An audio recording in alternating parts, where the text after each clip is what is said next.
We're very much back where we were 2 months ago now, with all the big reveals finally being announced. We're again waiting for the gaming world to just kind of catch up with itself and get good again, which just so happens to be in about November. It's been like this for a while now really, probably since March, just sitting here about twiddling our thumbs waiting for meaningful releases. I mean, we've had the odd big bit here and there. Ghost of Tsushima and the Mario 3D collection both come to mind specifically, but there's been a rather dry summer and start to the winter. So, much like the last time I was stuck in one of these what the fuck can I make a video about dilemmas, I thought I'd go back to an indie game from the past that I never played, but only ever heard good things about. This time, it was A Hat in Time. A Hat in Time is a 3D platformer open world action adventure game originally coming from Kickstarter, which means it's obviously inspired by Banjo-Kazooie, Mario 64 and Sunshine, in the sense that it's a collectathon game with very smart writing. In A Hat in Time, you play as Hat Kid, a little girl who looks like a normal human but is in fact an alien, who's been travelling through space for an undisclosed amount of time when, as she passes Mafia Island while in space, a member of the Mafia flies up to her ship and demands payment, accidentally breaking the glass of her ship and sending himself, the Hat Kid, and all of her timepieces, the fuel for her ship, crashing to the planet below. From there, the game opens up to how you would expect this type of game to do so. There are 5 main open world environments, with 3 of them broken down into smaller acts. All the same collectibles are available no matter what act you select, except from the timepieces, as they are locked each behind at the end of an act of these worlds. The 4th and 5th worlds, however, Alpine Skyline and the final mission, Time's End, don't follow this rule. Time's End is a single mission and its own thing, while Alpine Skyline is a larger open world with 4 timepieces at the top of 4 mountain peaks. These pseudo-acts can be done in any order, and once all complete, it unlocks the final act of the world, which is once again its own thing entirely. That is one thing that A Hat in Time does really well though, in that none of the worlds feel the same at all, really. Mafia Town is very claustrophobic in its infrastructure, with buildings feeling like they're on top of each other and construction around multiple points. It feels very kind of like New York, almost, to give some kind of example. And that example is pushed more with how many Mafia members fill the world, hulking NPCs and enemies that have an almost Hulk-esque speech pattern that make them seem a little bit dense in the head.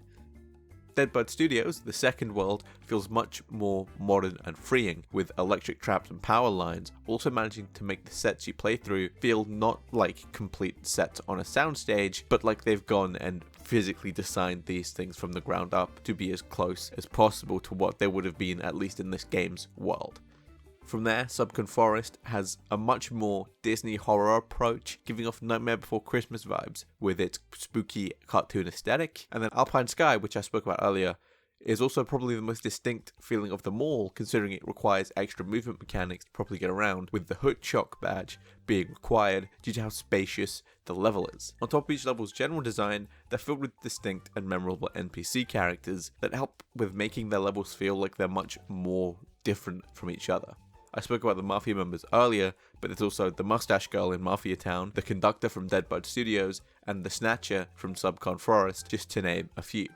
That does bring us to gameplay, which is probably not far off what you would expect again from this game, and a game like this, if anything, maybe a little bit underwhelming. Hat Kid can jump and double jump, dive for a speed boost, wall run and jump while also having melee attributes thanks to her umbrella. All of these things you can do at any time, and always have access to during A Hat in Time, which is a rather small move pool for this type of game. However, that's not where the versatility and gameplay style for this game ends, as a lot of stuff you may expect to see are actually tied into the equipment you find throughout the game. 2 of Hat Kid's most valuable pieces of kit are her hat and the badges system.